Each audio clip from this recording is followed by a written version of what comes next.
बुद्ध तथागत किस जगह पे क्या किए हैं इसके बारे में किसी चीज को देखने से बेटर यह है कि उसके बारे में जानना बहुत जरूरी है। जब हम जानेंगे तभी उसको मानेंगे। भगवान बुद्ध तथागत जब लास्ट बार वैशाली में वर्षावास किए थे तो वहां पे घोषणा किए थे कि आज से 3 माह बाद हम महापरिनिर्वाण लेंगे। इसके पहले कोई भी इस धरती पे देवी देवता पैदा नहीं लिया जो पहले ही घोषणा कर दे हम इस डेट में अपने शरीर को त्याग देंगे। ये फर्स्ट महापुरुष हैं जिसे भगवान बुद्ध तथागत के नाम से जाना जाता है। इनके साथ में 5000 बौद्ध भिक्षु थे। जब ये लोग वहाँ से चले तो यहाँ से 18-20 किलोमीटर पड़ता है, जिसका फर्स्ट नाम पावापुरी है, दूसरा पावानगर है। आज के डेट में उसे फाजी नगर के नाम से जाना जाता है। उसी जगह पे एक चुंद नाम का व्यक्ति रहता था जो किसी भी धर्म के साधु संत को देखते ही उसके मन में अजीब से जागरूक पैदा होता था कि मतलब क्या चीज दान कर दे। दान पारमिता उसकी बहुत तेज तरार थी। धर्म कोई भी हो किससे चलता है? दान पारमिता से। जिस धर्म में दान पारमिता होता है वह धर्म टिकाऊ होता है, और जिस धर्म में दान पारमिता ना हो उसका लुप्त होने में समय नहीं लगता है। तो उसी के आम्रवन में भगवान बुद्ध तथागत बौद्ध भिक्षुक उपासक उपासिकाएं सभी लोग आकर के जमीन पे लेटे थे। बैसाख का महीना था। तब तक वो जो चुंद नाम का व्यक्ति था उसका जो मंत्री एक दरबारी रहता था आम्रवन की तरफ आया और आकर के देखा यहाँ पे तो बौद्ध भिक्षुक उपासक उपासिकाएं हैं, कुछ लोग साधु संत आए हैं जो जमीन पे लेटे हैं। इतना देखने के बाद चुपके से लौट के गया और चुंद से बोला, हे महाराज, अपने आम्रवन में बौद्ध भिक्षुक उपासक उपासिकाएं कुछ लोग साधु संत आए हैं जो जमीन पर लेटे हैं। इतना देखने के बाद सुनने के बाद जो चुंद नाम का व्यक्ति था दौड़ के आया और भगवान बुद्ध तथागत के चरण में गिर पड़ा और गिर के कहा कि हे भगवान बुद्ध तथागत, बौद्ध भिक्षुक उपासक उपासिकाएं, आज आप सभी लोग हमारे वहाँ ठहरिए, स्नान करिए, आराम करिए, भोजन ग्रहण करिए, उसके बाद आप लोग आगे जाइएगा। तो बौद्ध भिक्षुक उपासक उपासिकाओं के लिए चुंद ने अलग भोजन बनवाया और स्पेशल भगवान बुद्ध तथागत के लिए अपने हाथ से अलग भोजन बनाया। उसके मन में आया था कितना अच्छा से अच्छा भोजन बना करके भगवान बुद्ध तथागत को हम ग्रहण करा दे ताकि इनके साथ मेरा भी नाम अटल हो जाए, जुड़ जाए। किसी भी चीज़ को ज़्यादा अच्छा बनाते बनाते वो खराब भी हो सकता है, जिसे हम लोग पाली में शुक्कर मदो के नाम से जानते हैं। शकरकंद का नाम है पाली में शुक्कर मदो। उसे खाने के बाद शरीर के अंदर दर्द थकान जो भी कुछ रहता था खत्म हो जाता था।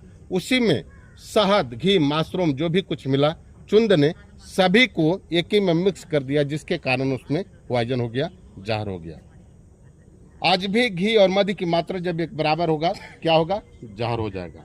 भगवान बुद्ध तथागत को पता लग चुका था कि हमारे भोजन में पॉइजन हो चुका है, जहर हो चुका है। भगवान बुद्ध तथागत कहे यदि हम मना कर रहे हैं, इनकार कर रहे हैं तो चुंद के मन में बहुत बड़ा कष्ट और ठेस पहुंचेगी, जिससे आने वाली कल की डेट में बौद्ध भिक्षु का कोई मान सम्मान नहीं करेगा। उपासक उपासिकाओं को जो है मनोबल टूट जाएगा, जिसके कारण भगवान बुद्ध तथागत भोजन को ग्रहण किए।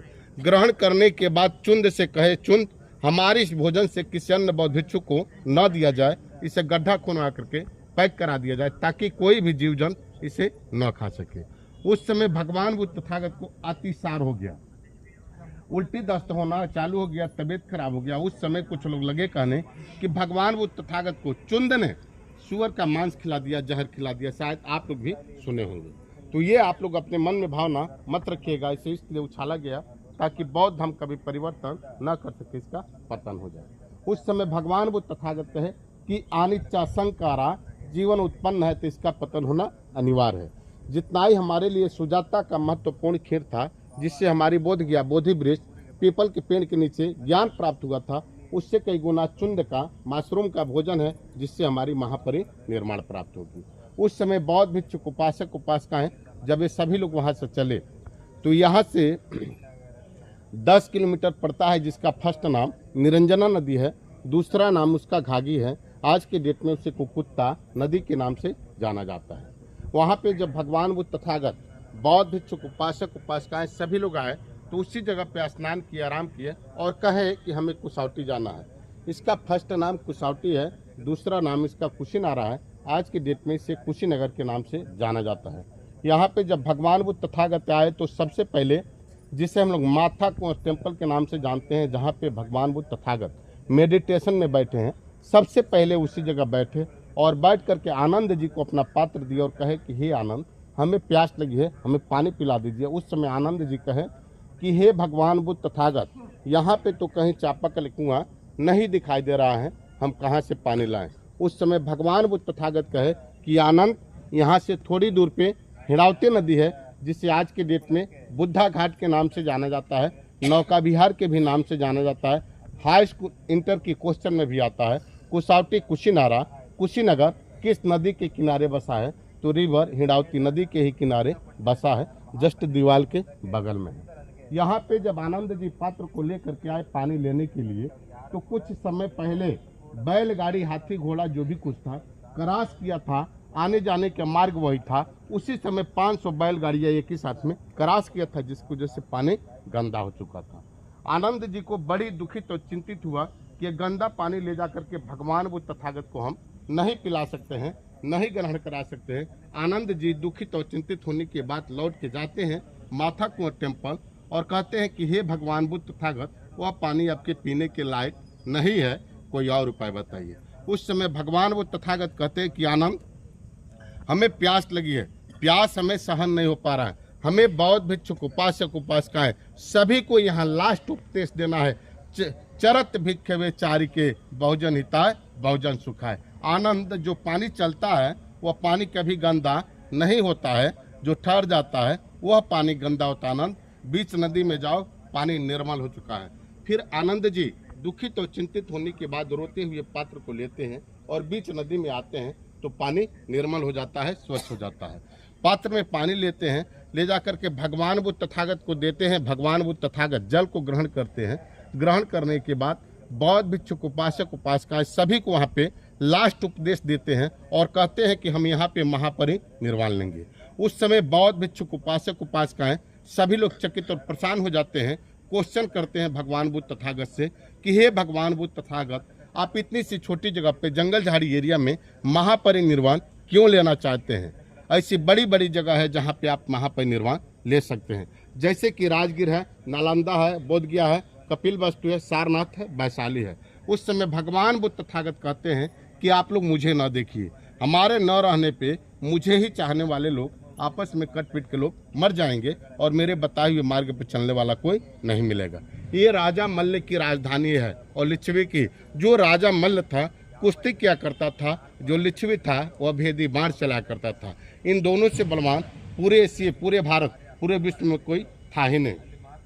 उस समय भगवान बुद्ध तथागत कहते हैं कि हमारे न रहने के बाद ये लोग जैसे चाहेंगे उसी हिसाब से लोग चलेंगे। पहले के साधु संत लोग जिस राज्य में जाते थे, अपने शरीर को त्यागने के लिए, दाह संस्कार करने के लिए जमीन मांगते थे। उस समय राजा मल्ल को बुलवाते हैं और कहते हैं कि हे राजा मल्ल, हम तुम्हारे राज्य में महापरिनिर्वाण लेना चाहते हैं। उस समय राजा मल्ल कहता है कि हे भगवान बुद्ध तथागत, मेरा 14 कोस का राज्य है, यानी कि 42 किलोमीटर का ये राज्य आपका है। जहाँ लेटी हुई प्रतिमा है, जिसे हम लोग महापरिनिर्वाण टेम्पल के नाम से जानते हैं, उसी जगह पे 2 साल वृक्ष का पेड़ रहता है। पहले पूरा सालवन था, उन दोनों पेड़ का आकार एकदम सीधा था, एक उत्तर और एक दक्षिण। उसी पेड़ के बीच में सो करके भगवान बुद्ध तथागत तीसरे पहर में महापरिनिर्वाण लेते हैं। उत्तर साइड में सर को करते हैं और दक्षिण साइड में पैर को। कारण यह है कि जितना ही हम लोग उत्तर जाते हैं इसकी हाइट ऊंची होती जाती है और दक्षिण जितना ही हम लोग जाते हैं इसकी हाइट कम होती जाती है, जिसके कारण भगवान बुद्ध तथागत उत्तर साइड में सर को करते हैं और दक्षिण साइड में पैर को करने के बाद उसी जगह पे महापरिनिर्वाण लेते हैं।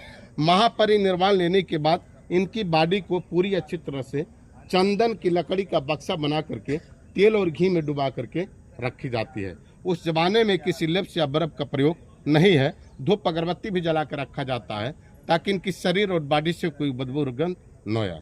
उस समय कुछ लोग ये कहते हैं कि साधु संत को जलाया जाता है, कुछ लोग कहते हैं दफनाया जाता है, कुछ लोग कहते हैं इनको डाला जाता है। उस समय राजा मल्ल ने द्रोण नाम के ब्राह्मण से पूछते हैं, हे ब्राह्मण, इनकी दाह संस्कार कैसे की जाएगी? उस समय द्रोण नाम के जो व्यक्ति थे वो बताते हैं कि भगवान बुद्ध तथागत चक्रवर्ती राजा थे, इनकी दाह संस्कार एक चक्रवर्ती राजा की जैसी होनी चाहिए। उस जमाने में हाथी, घोड़ा, बाजा, बेंजू सभी को इकट्ठा करते हैं। इकट्ठा करने के बाद इस जगह पे लोग लेकर के आते हैं, जिसका फर्स्ट नाम आदहन चैत है। आदहन चैत श्मशान घाट को ही बोला जाता है।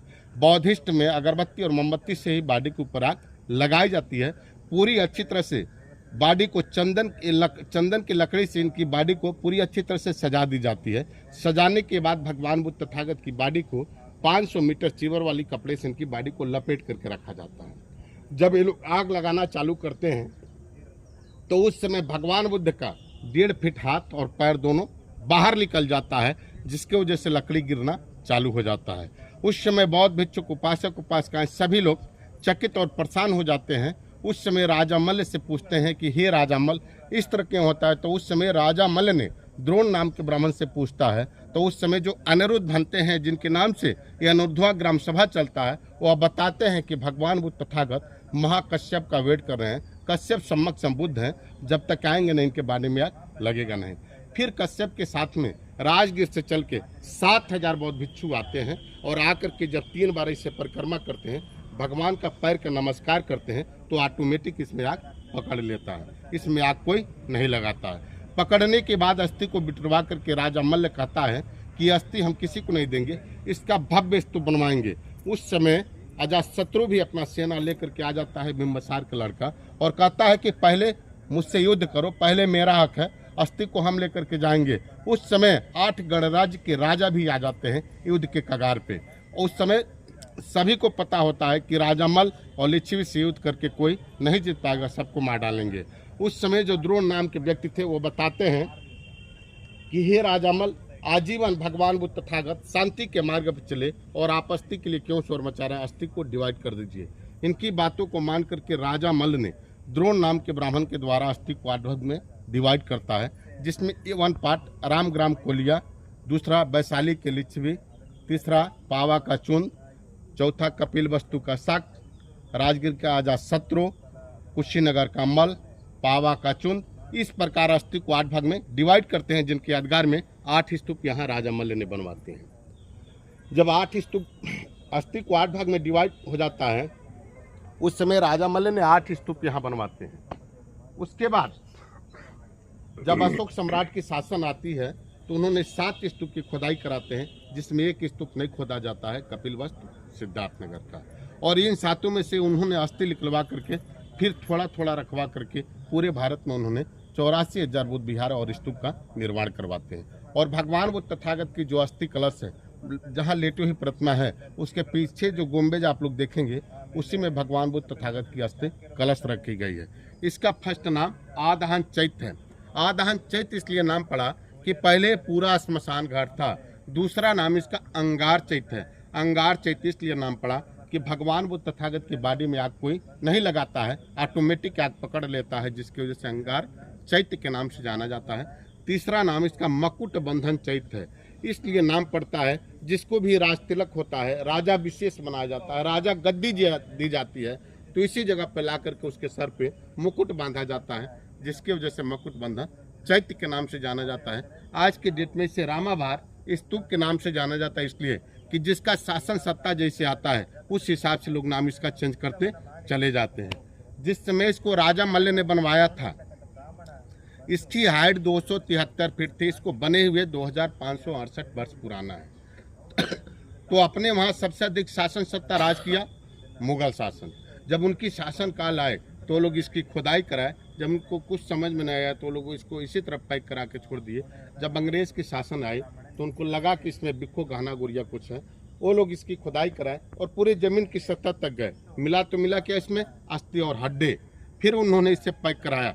जब इंदिरा गांधी के शासन आए तो उन्होंने उठा करके इसे पुरातत्व विभाग को डोनेट किया। साधु साधु साधु साधु सब्बी नमो तस्सा भगवतो अरहतो सम्मा संबुद्धस्सा नमो तस्सा भगवतो अरहतो सम्मा संबुद्धस्सा नमो तस्सा भगवतो अरहतो सम्मा शाम्बुदास सावीतियो विवचन्तु सबरोगो विनाशतो माते भवन्त्वन्तरायो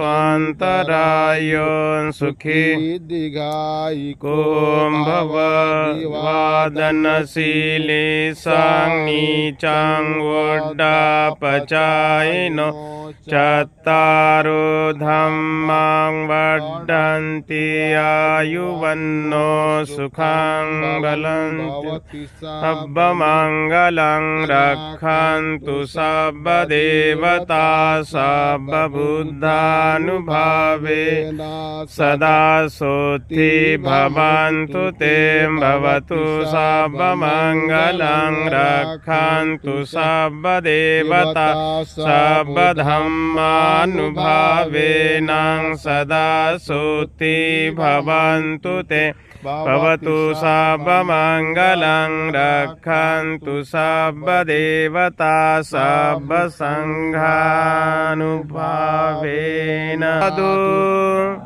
साधु साधु वंदन करा। बुद्धं नमामि, धम्मं नमामि, संघं नमामि। हाथ जोड़िए, बोलिए साधु साधु साधु। बुद्धं नमामि, धम्मं नमामि, संघं नमामि। बोलिए जय भीम, जय भीम, जय भीम। हाँ।